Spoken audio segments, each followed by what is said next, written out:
एक खोटं बोलू बाई, दोन खोटं बोलू, दोन खोटं बोलू बाई, तीन खोटं बोलू. 12 चौकी वाडा, दारात गाडी घोडा, घोड्याला खायला पुरण पोळी, बाई रुपेरी थोडा. आडबाई आडोनी आडाच पाणी काढोनी, कळशी भरते सोन्याची सून थोरा मोठ्याची. असं सासर नको ग बाई, नाव नुसतं मोठं, नाव नुसतं मोठं, ज्याचं लक्षण बारी खोट. पैलमा गणेश देवा, माझा खेळ मांडला, करीन तुझी सेवा, करीन तुझी सेवा, मला हवा करतार, चंद्रपोळी चौकडीत माझा संसार. 3 दगडांची चूल फुंकले निखारे, मुठभर जोंधळात सुख माझे सारे. नांदा सौख्य भरे, नांदा सौख्य भरे, नांदा सौख्य भरे, नांदा सौख्य भरे.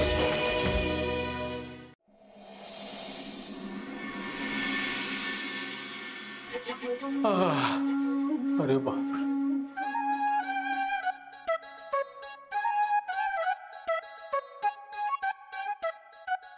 काय तुम्ही काय करता इथे? बरं झालं बाई भेटलीस, तुला शोधत होतो. कुठे निघून गेलीस तू संपदा बरोबर? ठसका होता ना तुम्हाला, त्याची सोय करत होते. असा मस्त बार भरला ना संपदाच्या डोक्यात, आता सगळीकडे झणझणीत चव पसरेल. सगळे नुसतं गोड गोड, काही मसालेच नाही त्यांच्या आयुष्यात. अशी मस्त फोडणी दिली ना. ललिता, तुला भूक लागली का? नाही, गोड झणझणीत मसाले फोडणी सगळी खाण्याचीच भाषा बोलतेस. काल रात्रीपासून जेवलेले नाहीये मी, विसरलात ना तुम्ही? आता संपदा उकळत तेल उतरेल ह्या कार्यक्रमावर, मग माझं पोट भरेल. काळजी घ्या. नाही, स्वतःच तिखट एवढं वाढायला नको की आपल्याच डोळ्यातनं पाणी येईल. नाही नकाव लावू, बनवते कुठले. अशी ठिणगी भरले ना संपदाच्या मनात मी, की देशपांड्यांचा सगळा कार्यक्रम जळून खाक होईल. चला मजा बघूया. आम्ही करतो काका. अरे जड आहे, ते जड आहे. हो माहितीये. हा, सावकाश सावकाश नाही नाही नाही, कुठे ठेवायचं? इथे. हा, बस.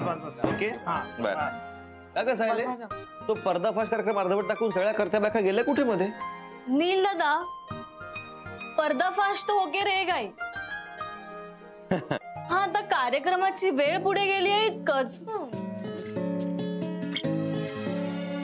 तुम्ही कोणी मला इथून उठून देत नाही आहात. नाही तर मी आज जाऊन बघितलं असतं ना काय चाललंय ते.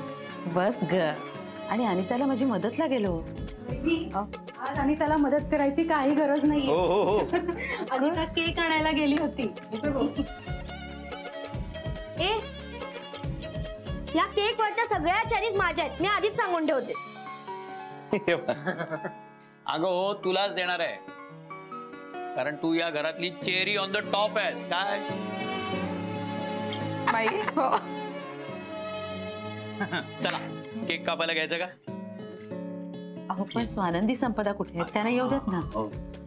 हो ना, आई बाबा पण दिसत आलोय. अरे या या या या. अरे तुम्ही दोघं कुठे होतात? नाही, कुठे नाही, आणि काही करत नव्हतो मी तर.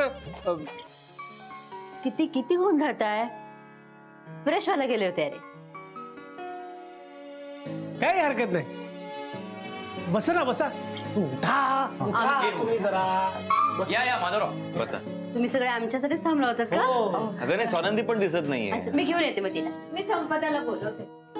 बच्ची भाषा नको. तुम्ही कशाला त्रास घेता? येईल की संपदा? या बसा तुम्ही. बसा बसा, येईल संपदा. बसा. ठीक आहे, आली. अरे स्वानंदी कुठे आहे? आले आले. सॉरी सॉरी सॉरी, ते एवढे दिवे, तेल, वाती, त्यामुळे थोडासा उशीर झाला. ताई आणि मी तेच करत होतो. हे तर आमच्या प्लॅन मध्ये नव्हतं. हा, अगं होतं असं कधी कधी. प्लॅन मध्ये नसलेल्या गोष्टी केल्या जातात, पण मी आहे ना प्लॅन मध्ये नसलेल्या चांगल्या गोष्टी करायला आणि चुकीचं काही घडत असेल तर ते टाळायला.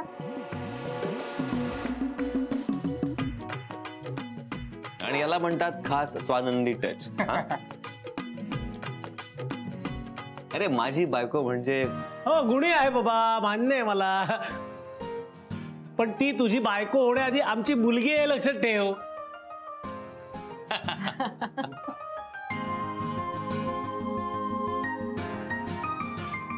आई बाबा, तुम्हीच नेहमी म्हणता ना की वाढदिवसाला पेटती ज्योत फुंकून शांत करायची नसते, तर तेवत्या ज्योतीनं ओवाळायचं असतं. तर आमच्या सगळ्यांच्या आयुष्यात ज्योतीसारख्या तेवणाऱ्या, आम्हाला रस्ता दाखवणाऱ्या आणि आमच्यावर प्रेम करणाऱ्या आई बाबांना ओवाळण्यासाठी हे 30 दिवे.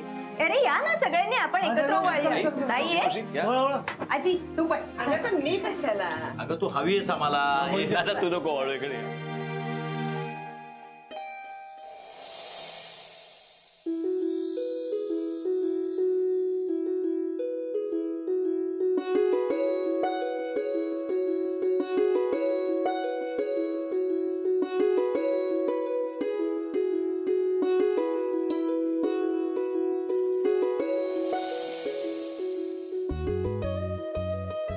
चला आता केक कापूया. हो हो, एक मिनिट थांबा, हे पुढे घ्यायचंय. चला हळू हळू हळू. एक मिनिट, आईला नमस्कार करतो जरा. कर. शेवंत व्हा, माझ्यापेक्षाही म्हातारे व्हा आणि आपल्या घराचे संस्कार असेच पुढे न्या. आजी इकडे ना.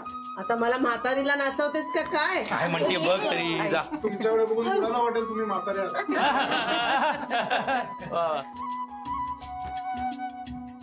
आता आमचा खास कार्यक्रम, पर्दाफाश. आजी हे उघड ना. काय हे असते बघ.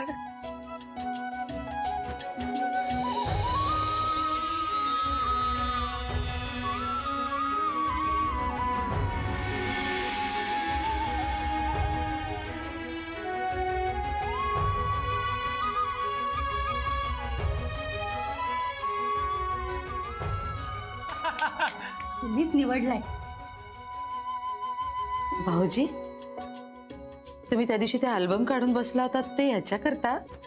मग मी बोललो नाही, पण लक्षात होतं माझ्या. आणि मला पेन्सिल मिळाली ना, अशी ठसठशीत उठणारी, अशी काळी काळी. गप्पा बसा. पेन्सिल मिळाली म्हणे. माझी काजळ पेन्सिल वापरतायत ते त्याच्याने यादी केली आहे त्यांनी पूर्ण.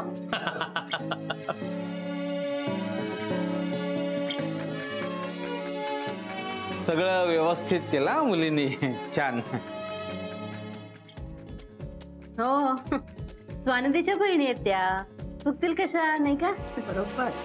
बरं आता मी काय म्हणतो, हा जो केक आहे हा जर फक्त बघून झाला असेल तर आपण तो जरा कापायचा का आणि कापून खायचा का?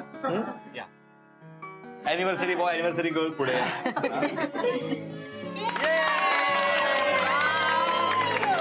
Happy anniversary.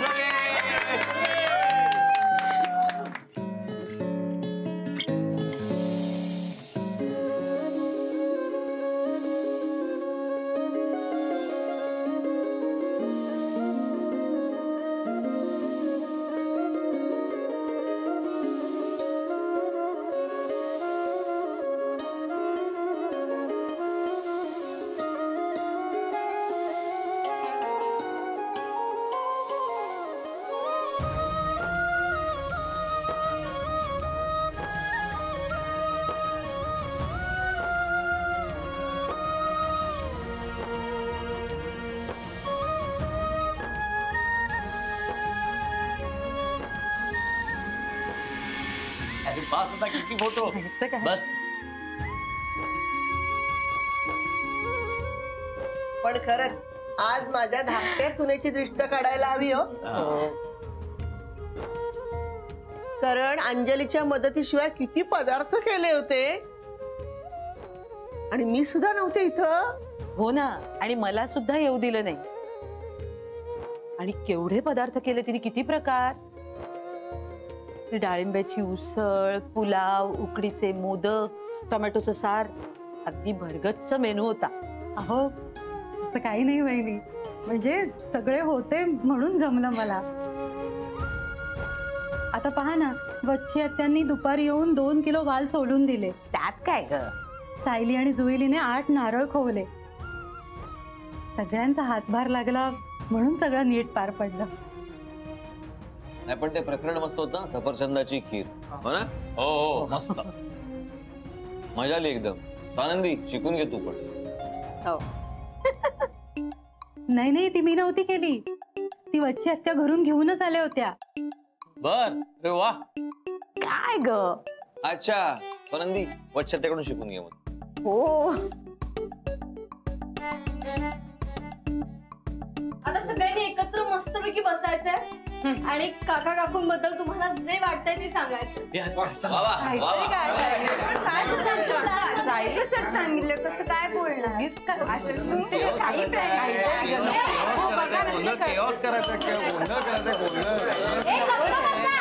काय किती गडबड करताय?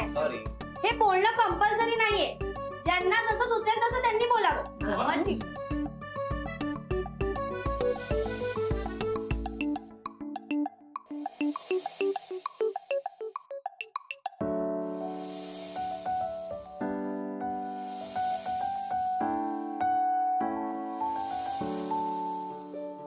सायली, तू स्टार्ट कर.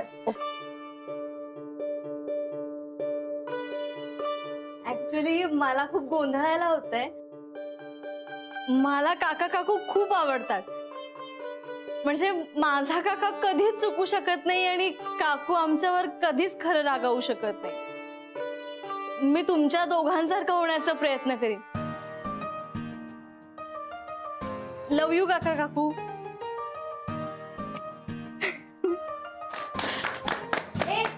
आता मी बोलणार. आता मी विसरून जाईल. काका काकू, मी तुम्हाला फर्स्ट अँड लास्ट टाइम सांगते, मला तुम्हा दोघांना सोडून कुठेही जायचं नाहीये. त्यामुळे मी कितीही मोठे झाले ना तरी मी लग्न करणार नाही.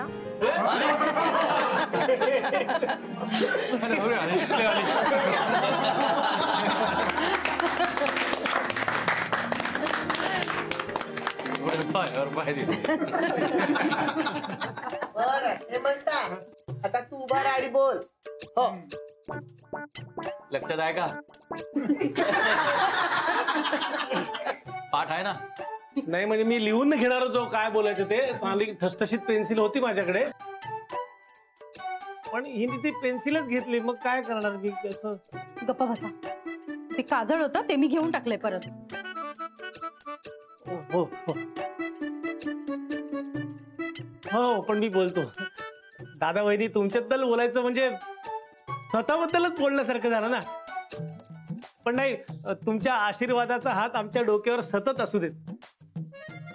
म्हणजे तुमच्याशिवाय संसार करणं आणि तेही हिच्या बरोबर म्हणजे. गप्पा बसा. Sorry sorry. हॅपी बर्थडे दादा. अहो बाबा, हॅपी अॅनिव्हर्सरी. हो हॅपी अॅनिव्हर्सरी. तू बस आता. बसला तो. तू तू काय म्हणतेस ते ऐकायचं मला. हा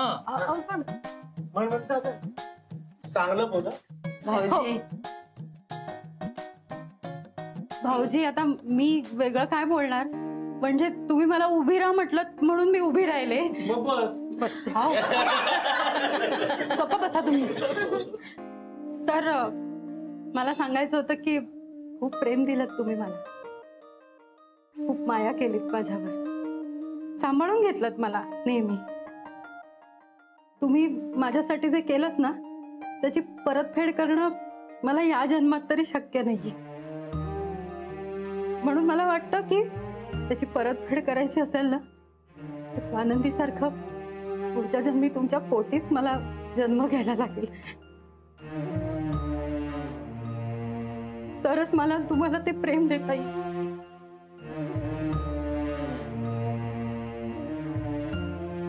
बस. बघितलं बघितलं, आमच्या बायकोनी माझी मारली शेवटी. वहिनी आणि दादा डोळे पुसतायत. आजी तू पण बोल ना काहीतरी. मी बोलायचं का? इकडे नको रे, बसू दे. सगळ्या सासवांना सुनांमध्ये काहीतरी दोष दिसतच असतो, पण माझ्या या दोन्ही सुनांनी मला तक्रार करायची संधीच आजपर्यंत दिलेली नाही. हीच माझी त्यांच्याबद्दलची तक्रार आहे. हो, त्याचं कारण काय की मोठी सून जशी वागते ना तशीच धाकटी सून वागते. आणि अंजली, ही भूमिका तू अगदी चोख निभावलीस बरं का. आणि वसंता, अंजलीची अगदी योग्य निवड केलीस तू.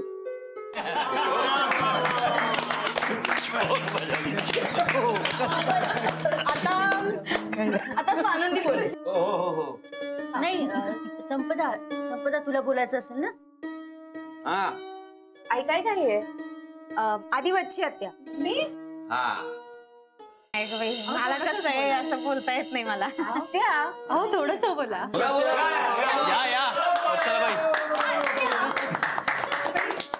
असं ते पत्रिका जुळवणं सोपं वाटतंय असं म्हणते.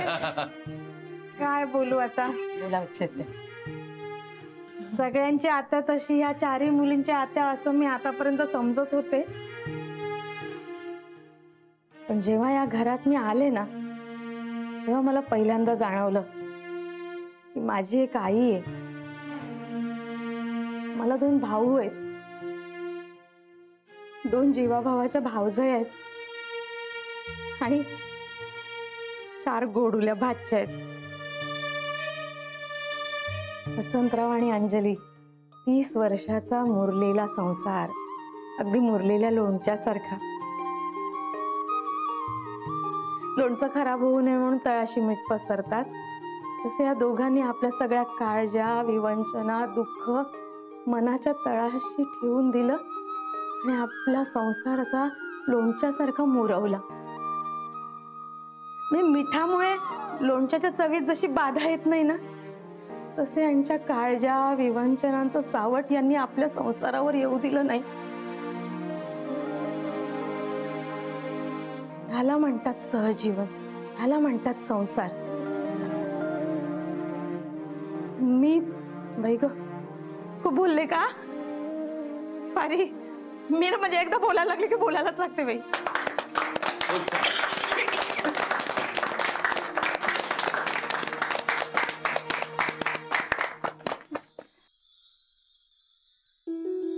आता मी इंद्रनील, संपदाला बोलायचं असेल. अरे कारण पण मी पण आहे ना, पण माझ्या आधी त्यांना बोलू दे. आणि प्लीज कोणाला रडवायचं नाही, हसवायचं अजिबात नाही. आता मी बोलणार कारण या दोघी नेहमीच बोलत असतात. आई आणि बाबा, थँक्यू सो मच. कारण तुम्ही जर लग्न केलं नसतं तर इतकी गोड आणि सुंदर मुलगी मला बायको म्हणून नसते मिळाली.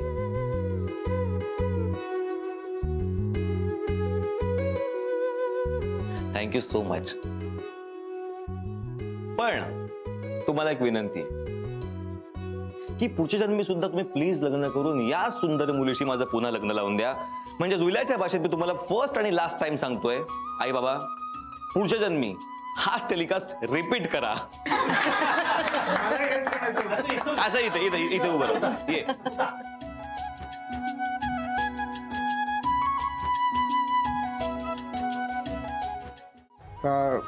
मला जे सांगायचं आहे ते कदाचित माझ्या बायकोला आवडणार नाही. म्हणजे तिला आवडत नाही कोणाचं तोंडावर कौतुक केलेलं म्हणून काही बोलत नाही. हो ना. फक्त एवढंच सांगतो, हॅपी अॅनिव्हर्सरी. बस स्वानंदी.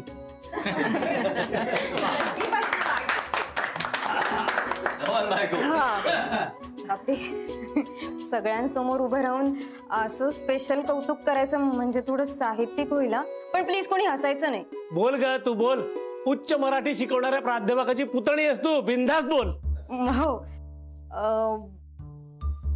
आजी नेहमी म्हणते की आयुष्य एक प्रवाह आहे, अनंतापर्यंतचा. आई बाबा तुम्ही माझे दीपस्तंभ आहात. रस्ता चुकला, अंधार पडला तरी दिशा दाखवणारी तुम्ही आहात ना, म्हणून मला माझे मार्ग सापडतात. असेच कायम माझ्या आयुष्यात राहा. Happy anniversary. काय सगळे रडवतायत नुसतं. जुईल्या, प्रत्येक वेळेला दुःखानच रडू येतं असं नसतं काही. अगं, आपलं मन समाधानानं भरलं ना की आपल्या डोळ्यात आपसुकच पाणी येतं. त्याला कारुण्य रस म्हणतात. आणि पुरे झाला तुमचा मराठीचा तास. आता संपदाला बोलू दे ना. हा, म्हणजे घरातली मोठी आहे ती आणि तिला काय म्हणायचंय ते सगळ्यांना ऐकायचं पण असेल नाही का? हो ना संपदा, जा संपदा.